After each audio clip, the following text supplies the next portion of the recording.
Well, no kings is going to wish they were successful. At least those who started the No Kings movement, who fund the No Kings movement. Because if you understand, it's driven by a communist and socialist agenda. I know many of those who attended don't understand that, and it was apparently obvious if you just looked at the attendees, which we're going to cover quickly. But it leads to a more important story, things that actually matter, things that President Trump is focused on. Because after it's all said and done, he just did something. Right in the midst of, while the protests were happening, the unsuccessful protests. Oh, they're truly going to wish they were more successful now. Because he released the Night Stalkers. And that has very dire consequences for someone. And that's the story I'll bring you in 1 minute.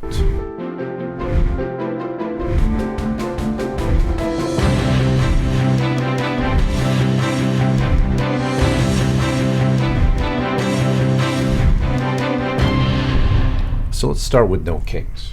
At least the mainstream media somewhat covered this story. Finally, if you look at Fox News, Soros Foundation helped fund anti-Trump No Kings protest. The National Desk No Kings protest being funded by foundations run by George Soros and so on, Economic Times. Nice to see the mainstream media finally caught up with the story we've been covering for how long now? Seamus Brunner, as we've covered many times, the testimony I showed you in front of President Trump, No Kings 2.0, the funding chain of Arabella, Soros, Ford Network, Tides, Rockefeller, Buffett. So I guess you had to wake up to it because the receipts and the facts are unavoidable now. So the mainstream media has to finally bring it to you. Nothing says we care about democracy like showing up to a rally sponsored by communists. Isn't that funny? How true that statement is. And it's why my statement that they're going to wish that the No Kings rally was successful, because what did it actually result in? What was the goal of the protest? I'd love anyone to give me an answer. Was it to assure that there was no king crowned? Well, there was no king to be crowned. So I guess they could claim it was successful then. Because if you're going after a fictitious goal, well, then I guess you'll achieve it. Congratulations. But it was the attendees that go to tell the entire story. We'll go through many of those. Because it's not the protest anyone expected to see. No, it was attended by a different group of people. Grantifa, Grandmas Against Fascism. Well, that was the regular part. And then you got to the unusual part of No Kings. It appears that grandparents and the furries have now gotten together. And it's where the story gets even more unusual. And then we're going to tie it back into the Night Stalkers. Who they are. What they do. And why the slogan, "Death Waits in the Dark," is probably something you never want to hear. A very intriguing story I'm going to bring you today, and there's a lot of details, a lot of things leading up to the final conclusions. And you know I always give you those depth of details, generally as I continue on the podcast over at Restricted Republic. So a few favors from you. The channel continues to grow because of you, because you're helping me to beat the algorithm. How do you do that? By, if you're new here, subscribing. If you're already a subscriber, by making sure your bell is checked to all, by helping me share the video, by putting a comment, by joining as a member here. All of that lets the algorithm know this news matters. Also, so many of you have gone over to our home platform for news, which is Restricted Republic. That would be your Fox or CNN or MSNBC, except it's real journalism. With no commercials and no interruptions. All you get is stone cold hard facts with all the references provided. Lisa Haven and I work day and night to fill that platform, and trust me, you can go there today and it will take you months to ever get through all the content. I'll be continuing this video on with some details that are very critical to something that is about to absolutely explode. But now I also want to say a special thank you to someone who helps keep these lights and cameras on. And I really want to make sure you give them a call today, which is Chapter. In yesterday's video, I saw upwards of almost 10 comments thanking me for Chapter, because we have open enrollment period for Medicare right now, October 15th, starting tomorrow, through December 7th. That's Medicare annual enrollment. By making a simple phone call to 805-619-5011, let the experts help you through this process. Right now, seniors are bombarded with mailers, robocalls. Everybody's going to teach you how to get the best plan, except what they're trying to do is sell you the best plan for them, not for you. Chapter's different. They're going out and finding all the options in your area. That's what they are trained to do. They're licensed Medicare professionals. On average, the person who calls them saves $1,100 a year. I've worked with these folks, and I can't tell you how many people write me and thank me once they make the phone call to Chapter and find out exactly what they do. You know, plans change every year. Some even disappear. Because if you don't check, you can lose your doctor, end up overpaying. And most agents, again, just want to steer you to what makes them money. Not the best plan for you, but Chapter's different. They review every plan available to you and let you make the final decision. A Chapter review can take under 20 minutes. If you have the best plan, they'll tell you. But if you don't, they're going to help put money back in your pocket. Don't wait till the last minute. Call 805-619-5011 right now. Let Chapter, and I can't express to you how many people write me personally to thank me for that single phone call. Absolutely free. And they can review your options in under 20 minutes. It's the best phone call you'll make today. Give them a ring. Help support yourself, and it helps support me in the interim. Love you to make the call, but now let's get back to this video. No Kings is really the geriatric boomer's last gasp. Now, I don't think that's really fair.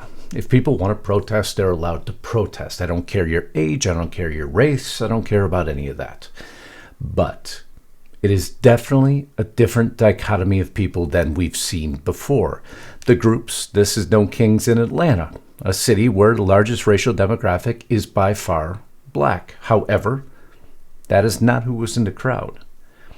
The No Kings protest, and if you watch some of the interviews, they ask simple questions. How has Trump stolen your freedom? And they couldn't answer it. What were they there for? Who was there?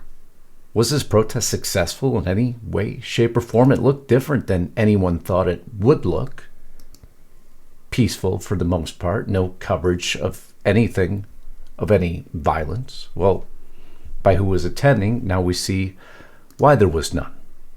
This was in Phoenix, probably a paltry turnout, to say the least. Not many even arriving. And then the strange started happening. Dinosaurs, Pikachu, and frogs, all spotted at the No Kings protest. Why, you might ask? Why suddenly this association between cartoons and protesting? Is this the seriousness of the movement? Or is there just simply nothing else to do? I guess when you have no stated goal, except to not crown a king who doesn't want to be crowned a king, well, then I guess you just have to bring the mascots with you. And that's what this was, a mascot run. Everywhere you looked, at every protest you looked. But don't worry, Trump was busy at work, because outside of all of this, outside everything you see, even Adam Schiff, by the way, remember, he stated during No Kings protest that this is what democracy looks like. So I'm here for No Kings Day, watching all these thousands and thousands of people marching, protesting, speaking out, saying we will have no kings, fighting for our democracy. And as I was just saying with my colleague Cory Booker, this is what democracy looks like. It looks like all of you. It looks like millions of people around the country coming together, speaking out, saying we are going to defend our... That's what democracy looks like. I don't know how you take it seriously anymore. You see, there was no mission, no real goal, nothing that could be achieved. I love how this article ended. This was Liberty Nation News. No Kings Redux. Heavy is the head, obsessed with imaginary crowns. The closing paragraph was fairly simple. They don't even look as if they tried to hide the astroturf propping up this operation. Maybe that's because few people seem to be paying attention, which is probably how many of the left are fully convinced Trump is an authoritarian. Perhaps the most baffling part of it all is that they, even if the protests have zero impact on the political realm, everybody involved with No Kings can likely still say the endeavor was successful, since the president was, in fact, no crowned king of America. Turns out fictitious problems are easy to solve. But you see, this was funded. This was a funded protest to show the world that America's in disarray, no matter what they were wearing. But why? To push socialism? To push communism? To have Democrat senators call Trump for Trump's death by saying that cholesterol needs to do its job? Now there must be something larger, right? Well, I've told you this. It's the fall of Western government. It's always what they've desired, but they're not going to get what they desired. Because throughout all of this, and some AI memes that Trump threw out that I'm not going to cover today because something more important was happening. No, not Nancy Pelosi. Going to tear up the crown.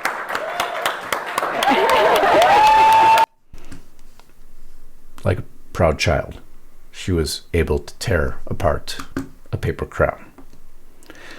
Now, you remember that Trump has designated cartels, other organizations, foreign terrorist organizations, all to stop drug trafficking. Covered this. This is common sense. A lot thought initially, and it has continued, that Mexico would be one of the primary focuses, but this focus is now turned to Venezuela and the Maduro regime. Maduro is supported by many of the same people that are funding No Kings. Of course they would support him, wouldn't they? George Soros would support him unequivocally because he loves his style of government. Until Maduro is about to meet these men, or has he already met this fighting force? You see, Trump's authorized the Night Stalkers. Death waits in the dark. Deployed with them is B-52 nuclear bombers, guided missile destroyers, F-35B fighter jets, P-8 Poseidon spy plane, nuclear submarine, and around 6,500 troops. Most of the world doesn't even know this. America's not reporting on it. I told you there's several things coming.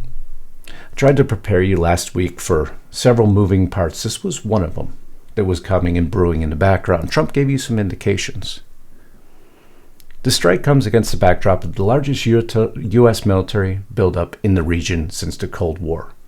Maduro claims to have mobilized a 1 million-strong militia, except it's about 125,000 soldiers that will never stand up to the might of America's warfighting machine. Resources. He even recorded a message to you in English recently, offering mediation. What should we do in order to stop that? He has offered everything. He's offered everything. You're right. You know why? Because he doesn't want to fuck around with the United States. Thank you, everybody. Thank you. Now you see the No Kings movement that desires and says that they don't want a king, but in actuality all they want is a form of communist and socialist government. They want Western government to fall. It's why they're funding the protest. They prefer the likes of the Maduro government over the governments of the United States. Very similar bedfellows. Well, they're going to wish, I guess, that their fictitious falling of the crowned king would come true because he didn't stop working. Stephen Miller, who's announced that they're going to go after these funders of these protests and these riots, is very applicable to what I said was a bigger picture. Because the same people that are funding these foreign governments are flooding money into the United States to fund these riots and these protests. And hence, by going after those money sources, well, it kind of all ties together.